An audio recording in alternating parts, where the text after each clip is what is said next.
Welcome everyone. Thank you all for tuning in to another interview. With me we have Josie. As you all know, Josie was the greeter staff in There.com. Also we have Francis Evan recording this amazing video that we have with Josie. Would you like to say hello to everyone, Josie? Hello there. Good to see you. All right. Our first question is, could you give us a background about yourself? Well, certainly.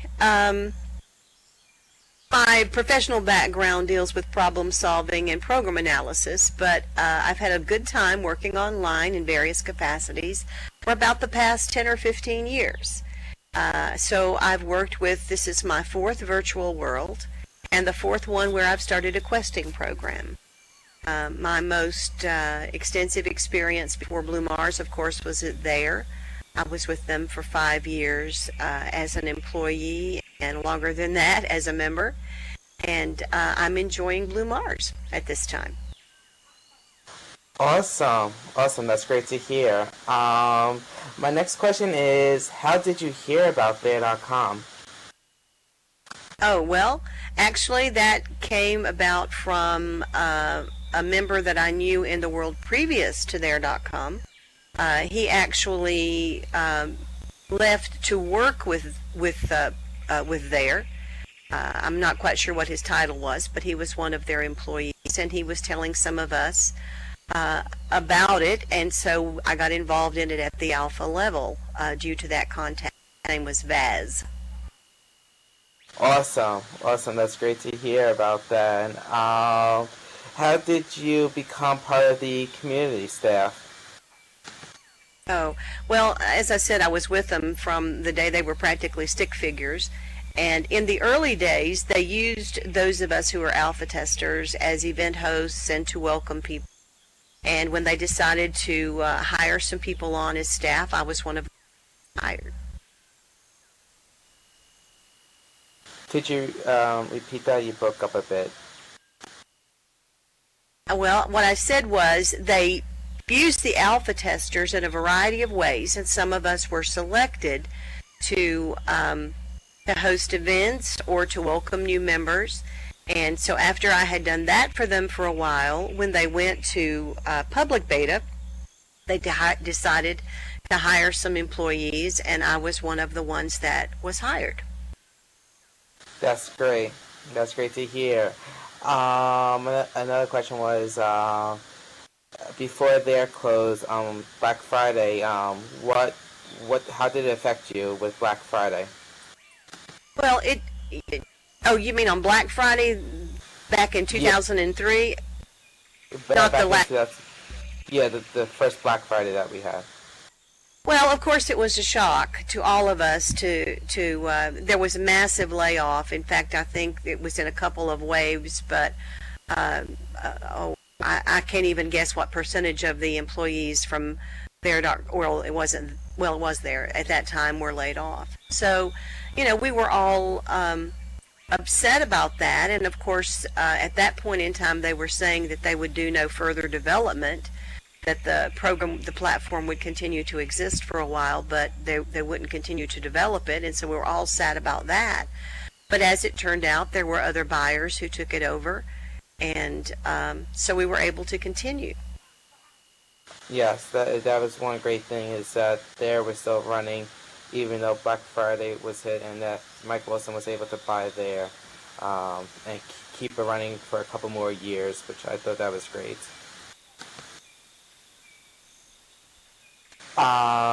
Throughout the years later on, how did the Island Guide start? Like, how did that become about? Well, it became about when we had talked about it off and on for a while, but it actually came about when we when we had partnership with VMTV. They really wanted to have a massive program of volunteers, and they wanted us to help train them and help develop that program. So I began to work with the community team to develop what kind of training we would want them to have and what kind of policies we would want them to follow. And so we started their greeter program and their lifeguard program is what we called it at first in VMTV.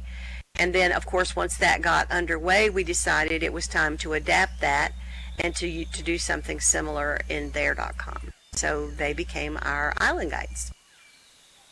Oh, that's great. That's great to hear. How long did it take for the process to come into work? The process of developing the island guides? Yeah, like how long did it take for it to start? Well, we probably worked for a couple of months under coming up with the policies and a program that we thought would work for VMTV. Once that was established, then it was just a matter of adjusting that to the specific criteria that we needed in there. Our setup was a little different, our economy was a little different, and plus we benefited from some of the mistakes that we felt had occurred in the VMTV program. So it actually didn't take very long at all, just a matter of, a few weeks tweaking and making some hard decisions about what we really wanted to transfer the program into there.com. Ah, I see. What did you like working with the Island Guides? Well, what I liked with it was that I got to see people who wanted to do service in a variety of ways be able to do that.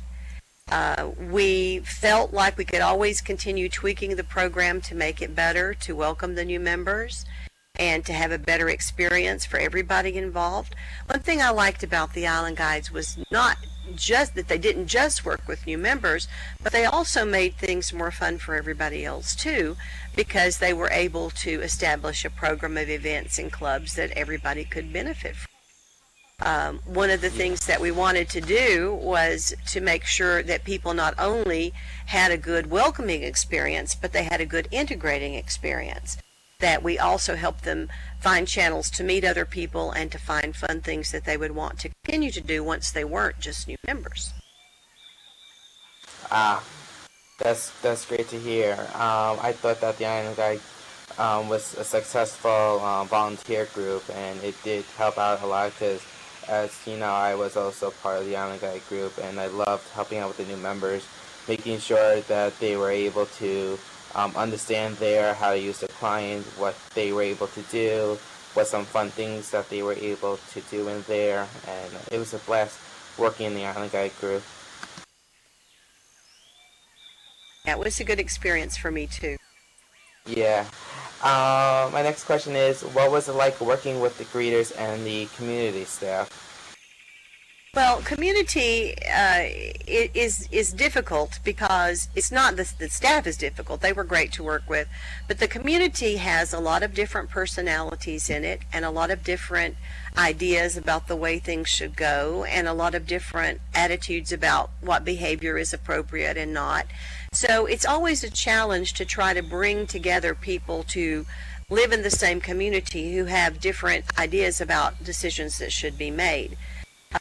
So with that in mind, then that was the task before all of us, to communicate well and to enforce policies fairly and to disseminate information as well as we could and to make as much fun as we could. So we had lots of challenges in front of us, but the team itself was a pretty well-oiled machine. We all had things that we needed to do, and we were able to work together to get those done. The greeters were, of course, part of that team, and they specifically worked with not only greeting new members, but also helping to organize and administer the first visit program with the Island Guides. And I think we all got along well and did a great job with it. Yeah, that's awesome to hear, and that's great.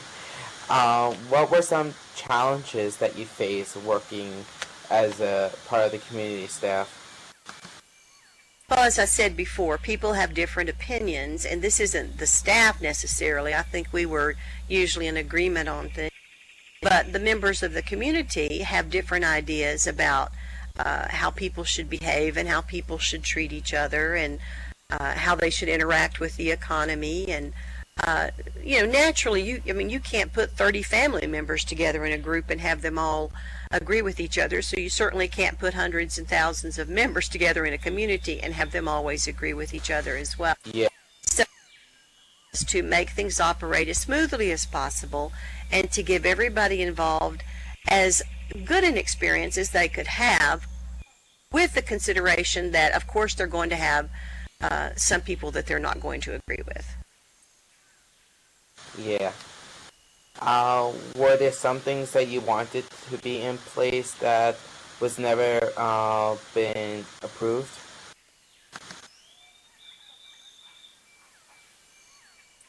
I really can't think of too many things except, of course, the Visible Quest kits that Francis loves. I would have loved to see those return. Yeah. Actually, I've liked to have had a system that had a little bit more magic to it than we were able to have with the questing kits. But I would like to have seen in there a better way to have large group meetings so that we could all really hear a speaker, or that we could communicate with each other in such a way that lots of people could be there and still it would be an effective meeting. And that was one thing that we kept hammering at, but had probably didn't accomplish as fully as we would like. Yeah. What was it like trying to develop the Welcome Walkway? A company-wide project. I mean, we had marketing people and consultants who were trying to think about what would be the best way for new members to have a good experience. We also had our volunteer team who was going to be working intimately with that project and trying to help it execute well. And then, of course, we had the new members who would come there and who needed to get as much information as they could about what would happen in work. All in all, I think it was a good experience. It gave us a lot of ability to tweak a lot of things in World. For example, it was in connection with the Welcome Walkway that we were able to establish what I think were our effective landing areas, which would be Paya, Zona, and Fisher. They had been spawn areas before, and we turned them into, I think, effective entertainment areas and social areas for the new members. So all of that was a part of an outcome of the Welcome Walk. Yeah. Were there specific reasons why the beginning of the walkway with the boats and the ships, was there a reason why they removed it? Everything is a work in progress, really. And the boats and the ships were interesting there, and they made a nice analogy. So the thought there was a good thought in the beginning.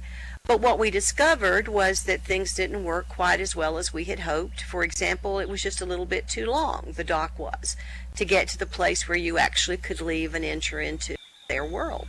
So we felt that there was a need to shorten it. And when it was shortened, the ships that were taking up a lot of space were removed, and we only had a shorter runway then and just the blimp. What was your favorite thing to do in there? My favorite thing? Well, I'm not sure I can come up with one favorite thing, but of course questing is always near and dear to my heart. But I also enjoyed racing and cards quite a bit, and I enjoyed working with members in the Island Guide. Yeah. I also know that you owned a fun zone. I forgot the name of the fun zone that you owned. Was it Dune Valley, I think it was? Well, I was one of the owners of Dune Valley. It was a cooperative with several people. Yeah. What was it like running the fun zone? Like, what were some fun things that you like to do? Well, Dune Valley was fun because it was a large race area and we had lots of variety in setting up races, but it also seemed to be a place where people would want to argue with each other a little bit. So it was difficult to manage, but when it ran well, it was a lot of fun. Yeah. What was your well, not just one, but many places that you like to hang out? Oh, well, once you work at a place, you don't really get to choose where you want to hang out very much anymore. But I always enjoyed finding a nice quiet card game if I could. Yeah, those I like the the new game that before there came out, the crack game. I'm not sure you remember Mm-hmm. that. That was a fun game to play with when when it was stopped and the egg cracked and you that's it with the game. Remember that? Yeah. Yeah, that was cute. I liked that too. Yeah. So could you tell us about the Adventure Quest Club? How did that all come about? Well, yes, actually, that's an interesting story. As I said to you before, I had quested in other places and started questing programs and other. But when we were starting in beta, at first we didn't really have anything that we could use to communicate with. And then the first thing that we got were signs. And so I realized that I could write on a sign, I could put a link on a sign. So I decided to make a quest. And I made it, I think it was mostly around the rim of Monkey Crater, and I made a little story about that. And I actually ended up naming a few things. They ended up naming the Adventure Quest Kit, is what they called it first, in honor of my Adventure Quest Club. And then also, that very first quest, I was trying to use all the tools that we had, and one of them was the ability to look at things from overhead or to use a map overview. And there was one spot that looked like a foot to me. So I used the fact that they could look at that and see a foot, and I put a location of one of my quest stops at what I called Manoa's Heel. And, we had a Manoa's Toe fun zone, and that's where it got its name, from the fact that I called that Manoa's Heel, because it looked like a foot. So what were some quests that you were sponsoring that you had the members to do? I'm sorry, what was the question? What were some questings that you had the members to do? Like what type of topics? Oh, well, my favorite were story quests. I like to write adventures with a little bit of fantasy in them and have people go from spot to spot and find out more about the story and solve it. But we found that we had people who liked a variety of different questing techniques. So we had picture quests and puzzle quests and trivia quests as well. My favorite always remained the story quest. Yeah, those were fun. What were some type of stories that you had the members to do? Well, I had a series about some mythical creatures who were in there. And actually, at that point in time, we had a new island had resurrected. It was Motu Motu. No, not yeah. I think it was Motu Motu. It had sort of sprung out of the ground, and so I felt a need to explain where that came from. So I wrote a quest about these mythical little people who wandered about, and you could only see them in certain lights, and there was also another type of creature who actually lived under the ocean, and from time to time would create land and push it up to the sea. So there was that series of stories, and I was actually working on a series of that would introduce another mythical creature, but I never got it completed because we. But that's what I like to do. I like to look at the landmarks that were in there and figure out what history might have been behind them and create stories. Oh, that's good. That's good to hear. But you know what you also have now. You know what I mean. Whenever you have a free time, you could work on the story and just put some quests in here and use that. You know what I mean. And Yes. continue. Yes, as a matter of fact, there are, I think, 4 quests in here now, 3 or 4, that are about the story that I'm setting about this land, which is Wildwood. But I not only have my quests here, I also have a hunt system that was set up for me by Yanaga, and you can actually go through the forest now and find ghosts and win a prize if you find them all. And perhaps behind me you can see the hay bale maze. It has Yeah. pumpkins in it. Click on those pumpkins if you find them all and also win a prize. So Yanaga worked up a hunt system for me, and he's also working on a new questing system, which I think is going to Awesome. introduce I that can't wait to soon. see. I can't wait to see the new Quest kit that comes out. Me too. I think it's going to be really great. That's great. What was your favorite drink that you liked in there.com?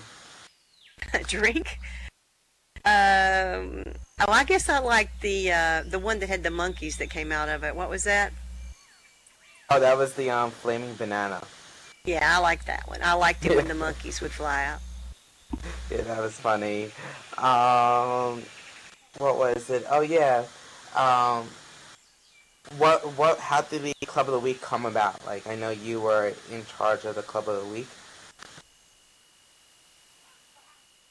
Oh, that was just an assignment that I was given. I actually didn't have that to begin with. It was someone else's assignment, and it got moved to me. This was part of working with the staff. We had a publication Uh, we did periodically. Excuse me, I just lost my screen. There we it's go. okay. Had a publication that we did, and they like to have their fun times, and they like to have an article about a club of the week. So I would scout one out and find out what they were up to and write about it. That's cool. What was your favorite vehicle that you like to drive on? Well, buggies.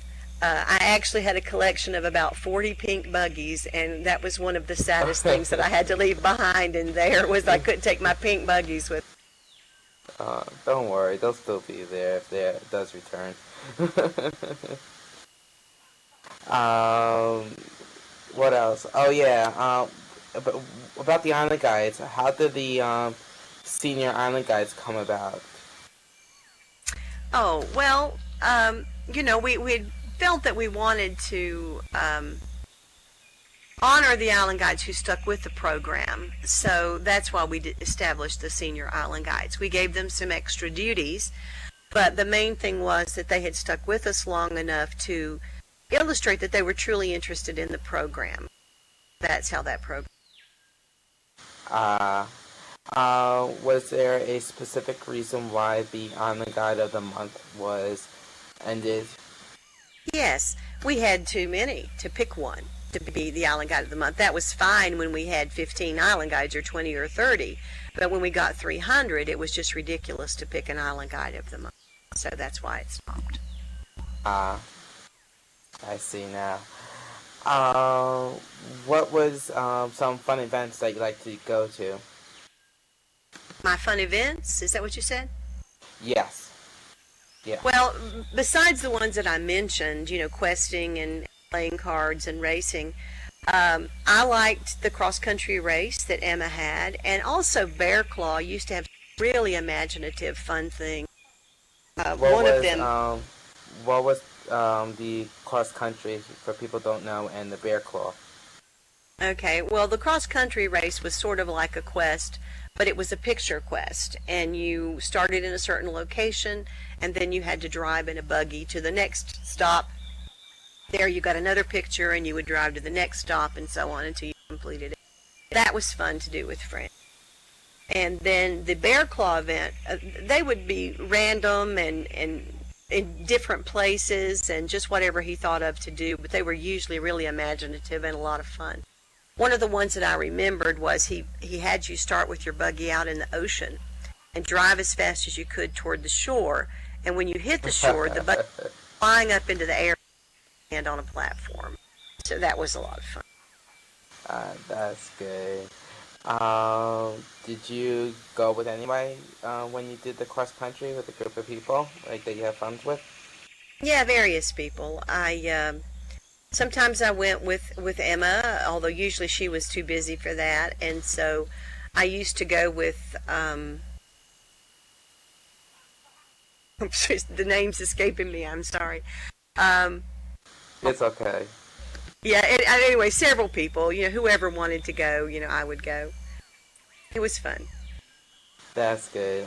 What were some fun memories that you had about there? Well, I enjoyed it. I enjoyed what everybody did. The fact that it was a nice place to be, that you could fly around and explore that big planet, which was one of the first things that intrigued me. Meet people from around the world, and you had fun things to do with your friends. Whether it be playing cards or exploring or decorating or going to a party or meeting new members or questing. There were lots of things that you could do, and you could find a group of people who enjoy doing those same things with you. So that was the cool thing about there. Yeah. Um, what type of what's it called? Did you guys? What were some fun things that you like to do with the greeter staff? Well, bless them, the greeters and I usually were busy working. So the fun that we had together was when we had the big events with the island guides, like the Halloween carnival or the Christmas parties, helping out with some of the other events that we had. So those were the things that we did together, and usually they were fun too. Yeah. How did those skilling come about? Like with the Halloween, that was actually very interesting. Like you wouldn't know what skill you had to do to get your prize. Like, how did that like? You know what I mean? Like, what was the idea behind those things? With the, I remember they did one with the winter one also. Um, During Christmas time, they did a skilling event as well for that. The idea was just to keep people on their toes, and actually I don't even know how to skill up in some of those things because they kept it a secret. But they just wanted people to, to figure it out and to have fun and to find out, wow, I'm winning prizes too. Uh, what was the what did you like to do when you host the major events? Like you helped out with the CC Metro, and we did dummies for marketing and Libra Bray. Well, what I got to do with those was organize the island guides. And basically, what I had to do was maintain the IM that we tried to keep everybody in so that we could keep everyone informed about what was going on. And I actually didn't get to participate in the events that much because I was busy channeling in three or four different levels of communication. We had an IM for the island guides, but I also had an external IM with the company, and so bouncing back and forth between those things and looking at chat boxes and so on was really occupying all of my energy at those. Yeah. What I know since you were very busy in participating. This is my last question though. What were some fun major events that you like to do? I know you were very busy, but what did you enjoy while watching, while you're multitasking? Which of the major events did I like the best? Is that what you're asking me? Yeah. Uh, well, I enjoyed it when we had the music groups to come. The some of the first ones that we had, like the Beastie Boys and those were fun. I enjoyed them. Did you ever get a chance to meet them? Actually, well, no, other than hearing them on the phone. No, I didn't. There were too many of the members who wanted to, and I didn't want to get in the way of anybody, getting to meet them who really, really wanted. Uh, all right. I think that's it with all the questions. I'm not sure if Francis, do you have any questions for Josie? I know you can't talk, but I don't know if you could type either. Um, let's see. Okay. All right. Thank you for your time, Josie. It was great that you were able to take a spare time and doing this interview. Let me show you something before you leave. Let me show you my Oh, two bucks. definitely. Over I would here, definitely like to see that. Rosie Future, who we had her for Halloween to tell fortunes.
That's funny.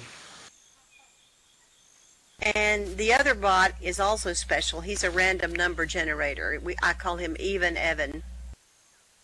How did you get the what's it called, the bots to get to work?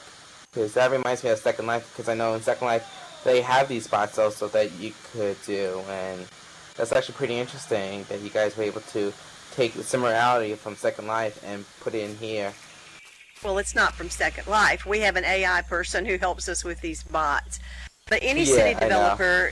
any city developer can have a robot. It requires some Lua scripting to get it to behave the way you want it to behave. I also have some other ones that you can play a game with here. They are basically they spawn near here and you try to get them into the corral. So it's just a simple little game. Evan is the one who generates random numbers, so we can use him sort of as a dice if we need that for anything.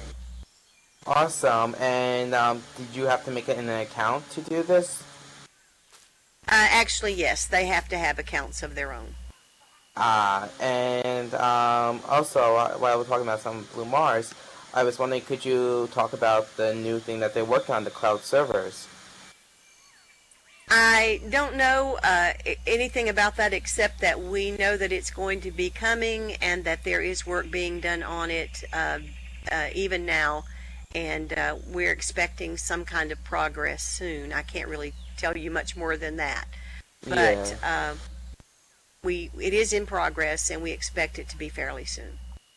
Awesome. Yeah, I noticed that you are able to use the iPad to run the cloud service, because I noticed that in one of the what's it called, the blogs, they had a YouTube video with the iPad that you could run it with Blue Mars, and I thought that was actually pretty cool that you could just use an iPad to run Blue Mars. Right. It is Would you, cool. yeah, would you like to show us one other thing, I guess, before we wrap this up? Well, let's see. What have I got here? Let me just show you one of the pumpkins in the maze to show you how the hunt system works. So come on up with me to the Okay.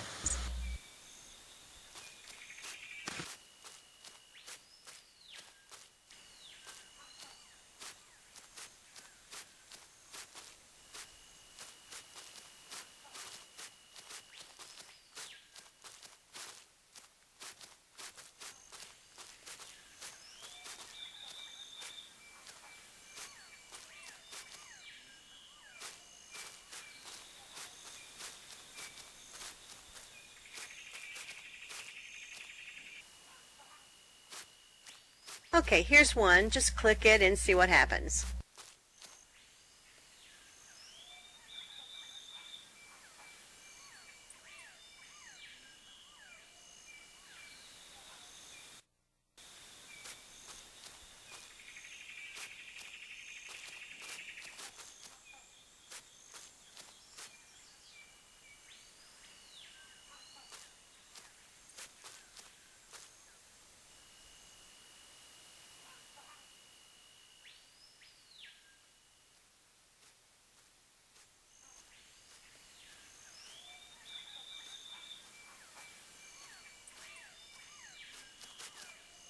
Find a pumpkin, you can click it. In fact, go into that room where Francis is and go on back into the corner to the right, and you'll see a pumpkin. Click that, and then it will tell you you found a pumpkin. And when you find them all, it will tell you you found them all, and I'll get an Awesome. email telling me that you won. Awesome. And what are some type of prizes that you give out for this, for like the pumpkin? 500 blue. Oh, cool. That's awesome. And I did notice that there's been a lot of changes, like with the when you right click on a person, you actually see the avatar look and like some background information about them. I thought that's actually pretty interesting with that. Yes, yeah, we've made lots of progress. This last update was really great. We have a new Yeah, walking system too. I don't know if you noticed it or not, but if yeah, I you noticed a press little both, bit. Yeah, if you press both your left and right mouse, and then you can but mouse buttons, you can just steer with your mouse. Oh, that's so cool. Alright, so now let me see if I can find the pumpkin. This way.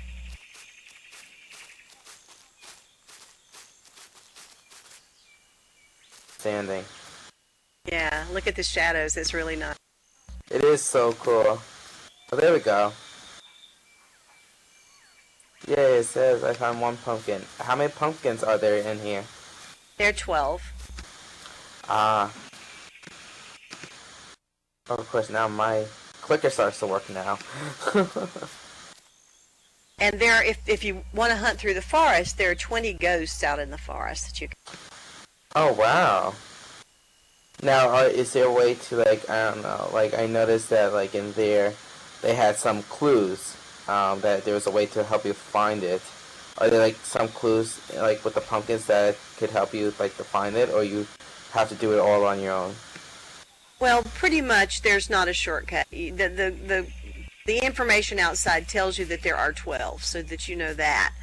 As far as the ghosts go, there is a hint on the questing information too, and that is that you can see them all from the forest paths. But you have to look pretty closely. Some of them are pretty far in the distance, but you can see them all from the forest path. Would you like to see a ghost?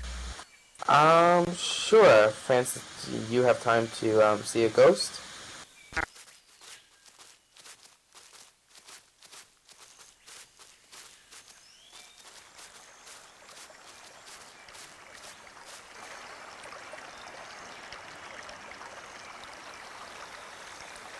Can you see him in the distance there?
Well, I certainly do hope to see you in Blue Mars soon.